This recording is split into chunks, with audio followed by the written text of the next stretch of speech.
Hello friends, പുതിയൊരു വീഡിയോയിലേക്ക് എല്ലാ കൂട്ടുകാർക്കും സ്വാഗതം. അങ്ങനെ നമ്മുടെ വൈജയാണെങ്കിൽ പവിതയെ വിളിക്കുകയാണേ. എന്നിട്ട് പറയും, നീ കോളേജിൽ പോകാറുണ്ടോടി? ഇല്ലമ്മേ, വീടിന് പുറത്ത് പോലും പോകാറില്ല. അച്ഛൻ കടയിൽ പോകാറുണ്ടോ? ഇപ്പോഴും കട ഒക്കെ പൂട്ടിയിരിക്കുകയെന്ന് പറയണേ. അപ്പോൾ ചോദിക്കും, നിങ്ങൾക്ക് ഭക്ഷണം വല്ലതും കിട്ടാറുണ്ടോ എന്ന് ചോദിക്കും. അതിനൊരു മുട്ടുമില്ല എന്ന് പറയുമ്പോൾ, ഞാനേ കമലയെടുത്തിയെ വിളിച്ചിരുന്നു. അപ്പോഴാ അറിഞ്ഞത് അലീനയ്ക്ക് നല്ലൊരു പണി കിട്ടിയിട്ടുണ്ടല്ലോ. ആ പെണ്ണിനെ കാണാൻ പോയെന്നോ, ആരൊക്കെയോ മണ്ണെണ്ണ ഒഴിച്ച് തീ കൊളുത്താൻ വേണ്ടി ശ്രമിച്ചെന്നോ എന്നൊക്കെ ചോദിക്കുന്നു. അപ്പൊ ബബിത പറയുന്നുണ്ട്, അതെ അമ്മേ, ആ പെണ്ണിന്റെ മൂത്ത സഹോദരനാ അവളുടെ തല വഴി മണ്ണെണ്ണ ഒഴിച്ചത്.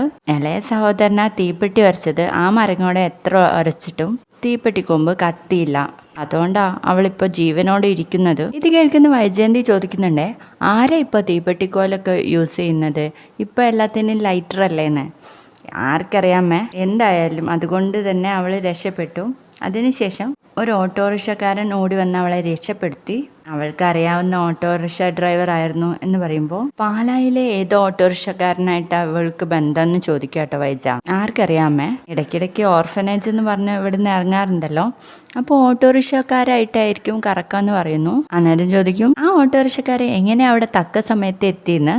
അപ്പോൾ ബബി പറയും, അയാളുടെ വീട്ട് ആ കോളനി തന്നെ അമ്മേ. നിന്റെ അച്ഛനൊന്നും പറഞ്ഞില്ലേ? അവൾ വന്ന പാടെ അച്ഛനോട് വിസ്തരിച്ചെല്ലാം പറഞ്ഞു. എന്നിട്ട് നിന്റെ അച്ഛൻ ഒന്നും പറഞ്ഞില്ലേ? അച്ഛൻ കുറെ വഴക്ക് പറഞ്ഞു. അവൾ എന്നാത്തിനാ അവിടേക്ക് പോയതെന്ന് ചോദിക്കുമ്പോൾ ബബി പറയും, ഒരുത്തി അവിടെ കിടപ്പുണ്ടല്ലോ, അവളെ ജീവിതത്തിലേക്ക് എഴുന്നേൽപ്പിച്ച് കൊണ്ടുവരണം, അവളെ ശുശ്രൂഷിക്കണം, അവളെ ആശ്വസിപ്പിക്കണം എന്നൊക്കെയാണ് പറയുന്നത് എന്ന് പറയുന്നു. അന്നേരം വൈജ പറയുന്നുണ്ട്, അവൾ എന്നാത്തിനാ അങ്ങോട്ടേക്ക് പോയത്? നമ്മുടെ വീടിനേക്കാൾ വലുതാണോ അവൾക്ക് അവളുടെ വീട് എന്ന് ചോദിക്കുമ്പോൾ, അവൾ പഠിച്ചതമ്മ ജീവകാരുണ്യ പ്രവർത്തനാണല്ലോ, അവളുടെ അമ്മ അങ്ങനെയല്ലേ പഠിപ്പിച്ചു വിട്ടത്, അപ്പൊ അതല്ലേ ചെയ്യൂ എന്ന് പറയുന്നു കേട്ടോ ബബി. എന്നിട്ടിപ്പോ എന്നാ കിട്ടിയത്? തലവഴി മണ്ണെണ്ണയൊക്കെ ഒഴിച്ചപ്പോ അവൾക്കൊക്കെ ഒരടക്കം ഒതുക്കമൊക്കെ വന്നോന്ന് ചോദിക്കുമ്പോൾ ബബി പറയുന്നുണ്ട്, എവിടെ അമ്മ? അവൾ ഇന്നും പോയിട്ടുണ്ട് ആ വീട്ടിലോട്ട് എന്ന് പറയുമ്പോൾ ഞെട്ടിപ്പോവാൻ കേട്ടോ നമ്മുടെ വൈജ. എന്നിട്ട് ചോദിക്കും, ആ കോളനിയിലേക്കോ? അതെ അമ്മേ, ഇന്നലെ അത്രയൊക്കെ അവിടെ ചെയ്തു കൂട്ടിയിട്ടും അതൊക്കെ കഴിഞ്ഞ് ശരണയെ കണ്ടിട്ട് ആശ്വസിപ്പിച്ചിട്ട് അവള് വീട്ടിലേക്ക് വന്നേ. അവളെ സമ്മതിക്കണമ്മേ എന്ന് പറയുമ്പോൾ, ഇന്നെന്തിനാ അവിടേക്ക് പോയതെന്ന് ചോദിക്കട്ടോ വൈജ. ഇന്ന് പോയത് ആ പെണ്ണിന് മനോധൈര്യം ഉണ്ടാക്കി കൊടുക്കാന്ന് പറയുമ്പോൾ നമ്മുടെ വൈജ പറയുന്നു, എന്നിട്ട് വേണം അവള് കോടതിയിൽ പോയിട്ട് രോഹിത്തിനും ഹരിക്കും എതിരെ തെളിവ് കൊടുക്കാൻ വേണ്ടിയിട്ട്. നേരെ വൈജ പറയും, എന്റെ ഈശ്വര, പാമ്പിനെയാണല്ലോ പാല് കൊടുത്ത് വളർത്തുന്നത്. എന്റെ അച്ഛൻ അവിടെ ഇല്ലേടി, അയാളെന്താ പൊട്ടനാണോ എന്ന് ചോദിക്കാട്ടോ. ഞാൻ ആരോട് പറയാനമ്മേ? കൃഷ്ണയോട് പറഞ്ഞ അവൾ എന്നെ തിന്നാൻ വരും എന്ന് പറയുന്നു. എന്നിട്ട് പറയും, അമ്മ അച്ഛനെ തന്നെ വിളിച്ചു നോക്കുന്നു. അപ്പൊ പറയുന്നുണ്ട്, രോഹി ജയിലിൽ കിടക്കുന്നതൊന്നും ബാലേന്ദ്രന് ഒരു പ്രശ്നമുള്ള കാര്യമില്ലല്ലോ, അലീന എന്ത് ചെയ്താലും അതൊക്കെ ശരിയാണ്. എന്നിട്ട് പറയും, എനിക്ക് ദേഷ്യം കൊണ്ട് വിറഞ്ഞു വരുന്നുണ്ട്, ഫോൺ വെക്ക്, അല്ലെങ്കിൽ ഞാൻ വല്ലതും പറഞ്ഞു പോകുമെന്ന് പറഞ്ഞിട്ട് കട്ട് ചെയ്യാണ് കേട്ടോ. അതിനുശേഷം കാണിക്കുന്നത് നമ്മുടെ വൈജയെ തന്നെയാണ്. വൈജ ഇങ്ങനെ പത്രം വായിച്ചുകൊണ്ടിരിക്കുമ്പോൾ നമ്മുടെ കമലയാണ് കേട്ടോ വരുന്നത്. അപ്പോൾ ആദ്യം ഒരു സിസ്റ്റർ വന്നിട്ട് പറയുന്നുണ്ട്, ഒരാൾ കാണാൻ വന്നിട്ടുണ്ട്, കൊല്ലപ്പള്ളിയിൽ നിന്നാണെന്ന് പറയുമ്പോൾ വരാൻ വേണ്ടിയിട്ട് പറയും. അങ്ങനെ ചേച്ചി വന്നോളൂ എന്ന് പറയും കേട്ടോ ആ സിസ്റ്റർ. അപ്പോഴേക്കും കമല കയറി അങ്ങ് പറയുന്നുണ്ട്, ചേച്ചിയോ? ഞാൻ എപ്പോഴാടി നിന്റെ ചേച്ചിയായേ? എന്നെക്കാളും നിനക്കൊരു 10 വയസ്സ് കൂടുതലുണ്ടല്ലോ, നീ എന്നെ ചേച്ചിന്ന് വിളിച്ചാൽ ഞാൻ അങ്ങ് ചേച്ചിയാവോ? ആവില്ല എന്നൊക്കെ അങ്ങ് പറയുമ്പോഴേക്കും ആ സിസ്റ്റർ അങ്ങ് പുറത്തേക്ക് പോവാണ് കേട്ടോ. എന്നിട്ട് നേരെ ചെന്നിട്ട് വൈജയോട് ചോദിക്കും, നിന്നെയൊക്കെ ഇവര് ചേച്ചി എന്നാണോ വിളിക്കുന്നത്? എന്നെ ചേച്ചിന്ന് വിളിക്കുന്നവരെ ഞാനങ്ങ് ആന്റിന്ന് വിളിക്കും, അപ്പൊ തന്നെ അവരുടെ ചേച്ചി വിളി അങ്ങ് നിൽക്കും എന്ന് പറയാനിട്ട് വൈജ. എന്നിട്ട് ചോദിക്കും, കമലയെടുത്തി ഒറ്റയ്ക്കാണോ വന്നതെന്ന്. അപ്പോൾ പറയുന്നുണ്ട്, അല്ല, ഞാൻ ശിവേട്ടനോടൊപ്പം വന്നത്. ശിവേട്ടൻ വക്കീലിനെ കാണാൻ പോയി, എന്നെ ഇവിടെ ഡ്രോപ്പ് ചെയ്താൽ മതി എന്ന് ഞാൻ പറഞ്ഞു, നിന്നെ ഒന്ന് കാണണമല്ലോ. എന്നിട്ട് പറയും, ഞാൻ നിന്നോടൊരു കാര്യം പറയാൻ വേണ്ടി വന്നതാ. അലീനയുണ്ടല്ലോ, ഇന്നലെ അവളുടെ പുക കാണേണ്ടതായിരുന്നു എന്നങ്ങ് പറയുമ്പോൾ വൈജ ചോദിക്കും, അവളെ എന്നാത്തിനാ അവിടെ പോയത് കമലയെടുത്തിന്ന്?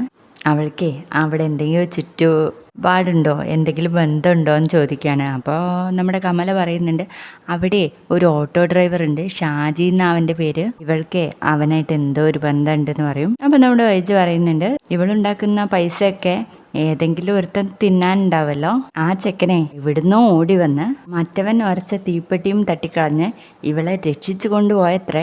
അവനെ രക്ഷിച്ചുകൊണ്ട് പോയത് അവന്റെ വീട്ടിലോട്ടാ.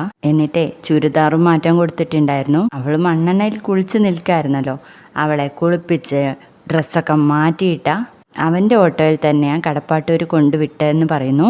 അത് കേൾക്കുന്ന വൈദ്യയാണെങ്കിൽ പറയുന്നു, അത്രയൊക്കെ അവൻ ചെയ്യണമെങ്കിലേ ഇന്നും ഇന്നലെയും തുടങ്ങിയ ബന്ധം ആയിരിക്കില്ല. അപ്പോഴേക്കും കമല പറയുന്നുണ്ട്, എനിക്ക് തോന്നുന്നതേ അവനെ കാണാൻ പോയതാന്ന് നാട്ടുകാർ പിടികൂടിയപ്പോൾ കഥ ആകെ മാറ്റി മറിച്ചതാന്ന് പറയാണ് കേട്ടോ. അപ്പോൾ വൈജ പറയുന്നുണ്ട്, ഇനിയിപ്പോൾ മറ്റവളെ കാണാൻ പോയതാന്നിരിക്കട്ടെ, എന്തിനായിരിക്കും അവൾ അങ്ങോട്ട് പോയതെന്ന് ആർക്കറിയാം. ഇതൊക്കെ കഴിഞ്ഞ് വീട്ടിലേക്ക് വന്നപ്പോൾ ബാലൻ അവളെ വീട്ടിൽ കയറ്റിയത് എനിക്ക് അതിശയം എന്ന് പറയുമ്പോൾ, പുന്നാര മോളല്ലേ, അവളെ അങ്ങ് ഉപേക്ഷിക്കാൻ പറ്റുമോ? ബബിതയാണ് ഇങ്ങനെ ചെയ്യുന്നതെങ്കിൽ ബാലേന്ദ്രൻ ഇങ്ങനെയാണോ പെരുമാറുക എന്നൊക്കെ ചോദിക്കുന്നു. അതിനുശേഷം നമ്മുടെ വൈജ ചോദിക്കുന്നു, കമലടുത്തേക്ക് കോഫിയോ സ്നാക്സോ വല്ലതും വേണോ?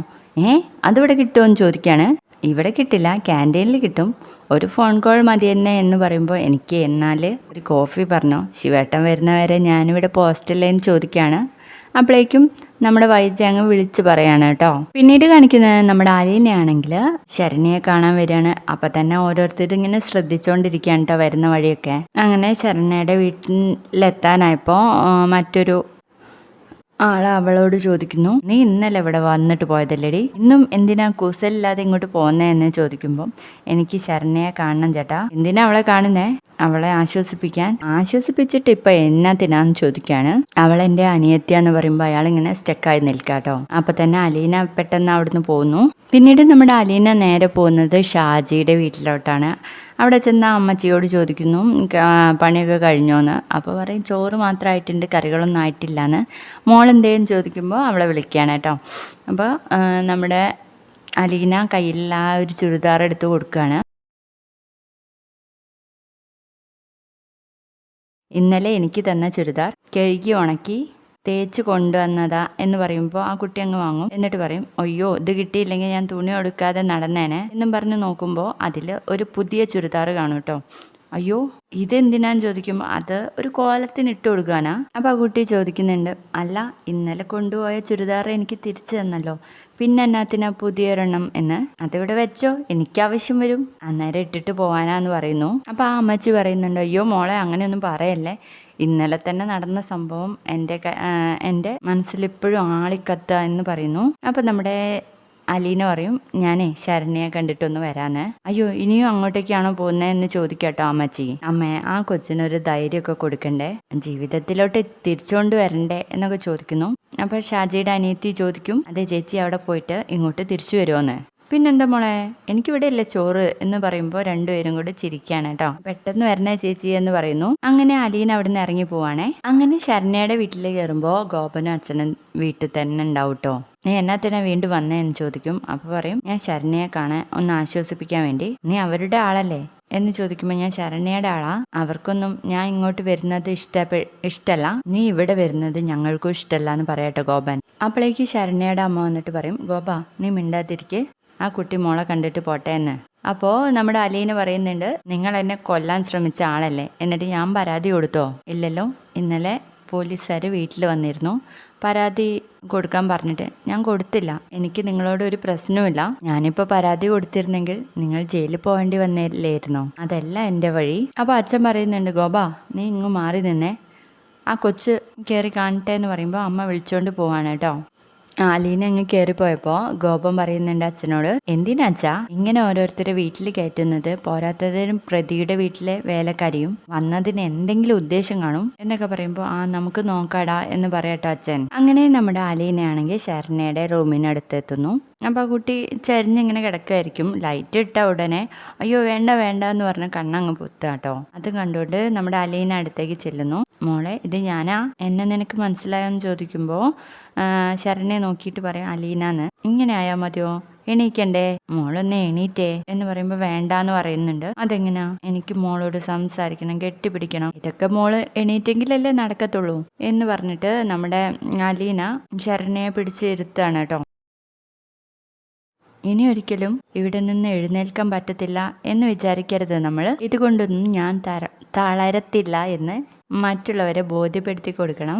നമ്മൾ തളർന്നു പോയെന്ന് സ്വയം അങ്ങ് തീരുമാനിച്ചാൽ മറ്റുള്ളവർക്കും അങ്ങനെ തന്നെ തോന്നും. ആളുകൾ നിന്നെ കാണുമ്പോൾ അയ്യോ പാവം കൊച്ച്, അവളുടെ ജീവിതാകെ തൊലഞ്ഞു പോയെന്ന് ആളുകൾ പറയുന്നത് നിനക്ക് കേൾക്കണോ? അത് കേൾക്കുമ്പോൾ നമുക്ക് കുറച്ച് ആശ്വാസമൊക്കെ തോന്നും.